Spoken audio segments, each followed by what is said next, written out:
I will stand upon my watch, and set me upon the tower, and will watch to see what he will say unto me, and what I shall answer when I am reproved.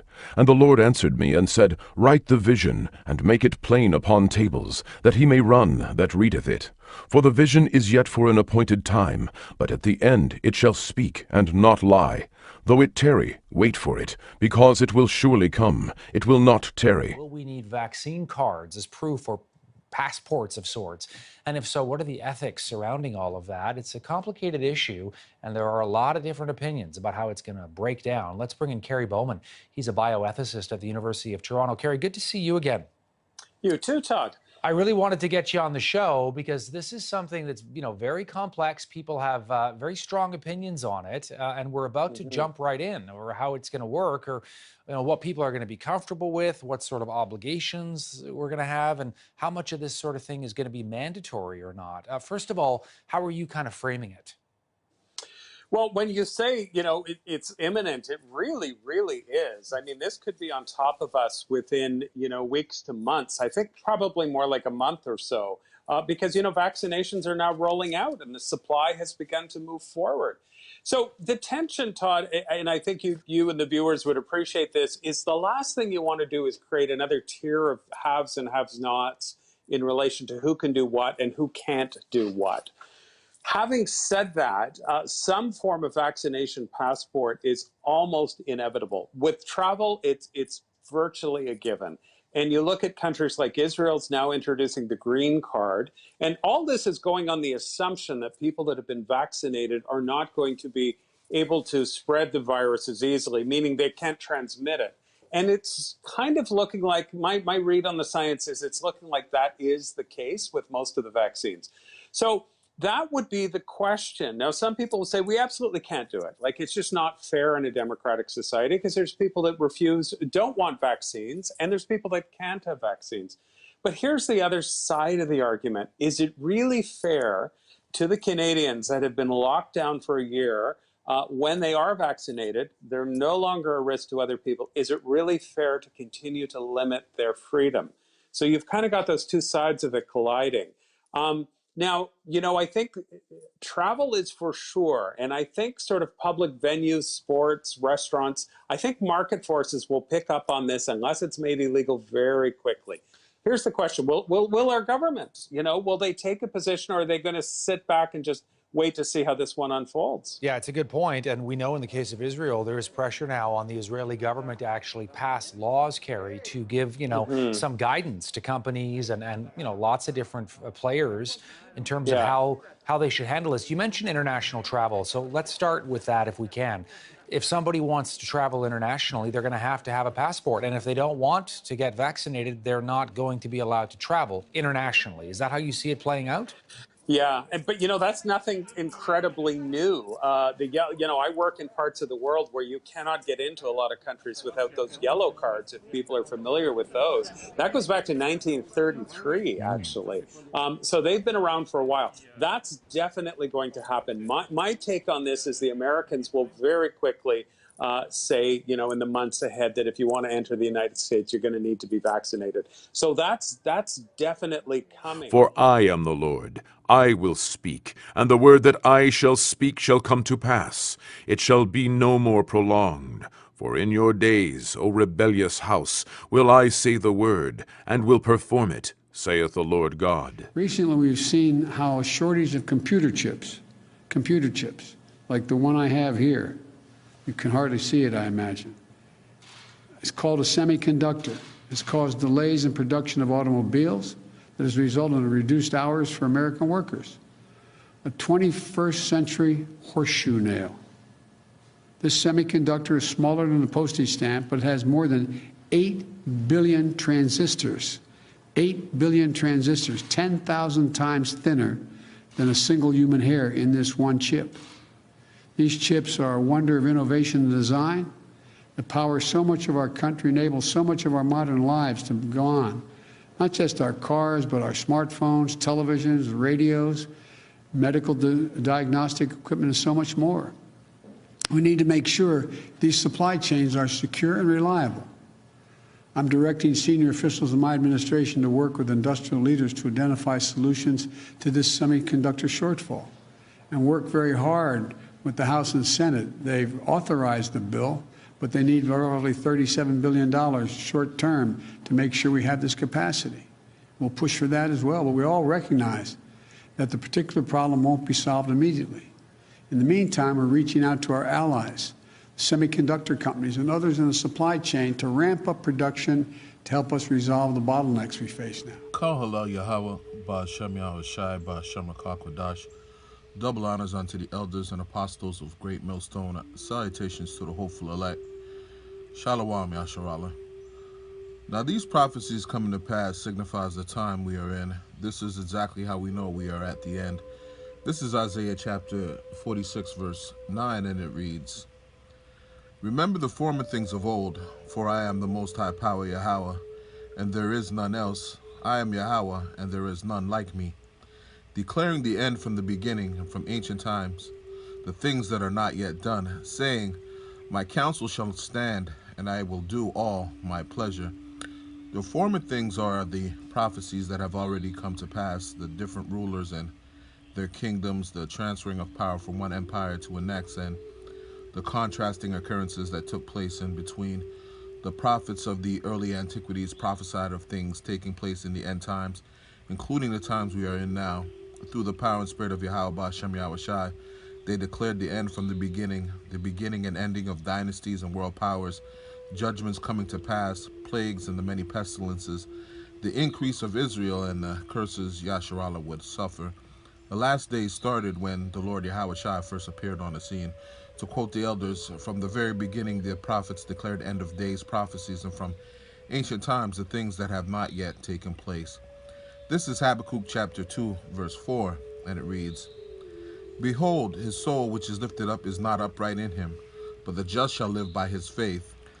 Yea, also, because he transgresseth by wine, he is a proud man, neither keepeth at home, who enlargeth his desire as hell, and is as death, and cannot be satisfied, but gathereth unto him all nations, and heapeth unto him all people. Also in the antiquities, he and his soul, being Esau Edom, would conquer lands by the strength and force of his military. After seizing possession, he named the lands after himself, pursuant to Psalms 49 and 11. He would thus heap the peoples of that nation that inhabited that land onto himself and his name, i.e. America, and the citizens of it being named Americans. But when bloodshed proved to be too costly, or he didn't wish to stir the emotions and cause dissent amongst the people, he would commandeer regions that he desired to possess by covert operations and deceit. And this is what you see happening today, using policy and legislation. If he can't take it by force or destabilize the region enough to topple the rulership and insert his own puppet government, he uses his brand of democracy to fool the masses into willingly submitting to his directives that supports the design for a global reset and new world order, thus relinquishing their freedoms. Shall not all these take up a parable against him, and a taunting proverb against him, and say, Woe to him that increaseth that which is not his, how long? And to him that ladeth himself with thick clay. The great Satan is one sentiment shared by the other nations that speak to the contempt they have for Esau and America's abuse of power, its stealing and extortion from the countries incapable of protecting themselves from its economic stranglehold or military might. It's common practice for the globalists, after destabilizing a region they wish to control, to send in the real economic hitman, the IMF, to offer loan conditions with obligations the accepting party have no way of fulfilling. The use of the biblical term thick clay speaks to this heavy debt and the weight of pledges incurred by the other nations at the hands of America. Pursuant to Revelation 17 and 16, the world over is long tired of this oppression being spearheaded by Esau and the United States. You see evidence of that with the displays of civil disobedience in Sweden and Italy, and with the rioting taking place in the other countries against lockdowns and quarantines at the behest of a pandemic they know is a false flag and staged event used by the tyranny, i.e. the international bankers, the elite globalists, and technocrats to control them. If the nations of the world were all in a car and America was in the front seat, the contempt brewing on the horizon, this would be that long drive home. Now, here's an article I found. It was written last. It speaks to what has always been the intention regarding this pandemic a CV-19 vaccine rollout by the elites. Now that the CV vaccines are starting to roll out in the US and abroad, many people may be dreaming of the day when they can travel, shop, and go to the movies again. But in order to do these activities, you may eventually need something in addition to the vaccine, a vaccine passport application. Several companies and technology groups have begun developing smartphone apps or systems for individuals to upload details of their CV-19 tests and vaccinations, creating digital credentials that could be shown in order to enter concert venues, stadiums, movie theaters, offices, or even countries. The Common Trust Network, an initiative by Geneva-based nonprofit the Commons Project and the World Economic Forum, has partnered with several airlines including Cathay Pacific, JetBlue, Lufthansa, Swift Airlines, United Airlines, and Virgin Atlantic, as well as hundreds of health systems across the United States and the government of Aruba. The Common Pass app created by the group allows users to upload medical data such as a CV-19 test result or eventually a proof of vaccination by a hospital or medical professional, generating a health certificate or pass in the form of a QR code that can be shown to authorities without revealing sensitive information. For travel, the app lists health pass requirements at the points of departure and arrival based on your itinerary. For those of you who watch my channel, you know this is something I've been speaking about the last couple of years, and the fact that it is now making itself manifest confirms to me in the spirit: 1, faith given is truth well received. 2, this is not the time to turn back, Yahweh forbid. And 3, GMS is home of 100% truth. This is Proverbs chapter 7 verse 21, and it reads, "With her much fair speech she caused him to yield. With the flattering of her lips she forced him." And this is exactly what you see happening with Joseph Biden and this new executive order regarding the microchip being signed into legislation, being that the she is America, the whore, and the beast system. Through the power and spirit, this is what I said in a lesson months ago. This is one of the reasons he has returned to office. Who better to speak to bills concerning the RFID microchip and its technology than Joe Biden, who alluded to its importance and how it would be discussed and decided on at the highest levels of the judiciary at the September 25th, 2005 hearings of then Chief Justice nominee John Roberts. Now, my brother at Stay in the Spirit 144 did a great video on this executive order, and through the spirit he brought out that the intention to create a 8 billion microchips speaks to the approximate amount of persons on the earth at this present time. In all humility, I would add, in the wake of what we see happening in Texas, the Biden administration's global Green Deal, and dependence lying on the infrastructure carved out by the big green push, microchips being allocated to electric cars per se will also speak to the level of ownership and control the elite propose to have over the populace. Hypothetically, unpaid parking tickets, suspended license, car note in arrears, no need to boot the car or send out the repo man. When you don't comply, they turn off your chip. Now think about when your person fails to comply with the New World Order. Let's close with this. Phone had to chime on that. Let's close with this. This is Hebrews chapter 10, verse 32, and it reads, "But call to remembrance the former days in which after ye were illuminated, ye endured a great fight of afflictions.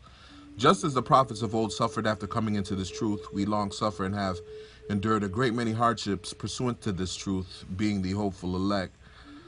Partly whilst ye were made a gazing stock, simply put, made a spectacle of by the other nations and the incredulity of those outside of this truth, both by reproaches and afflictions, and partly whilst ye became companions of them that were so used.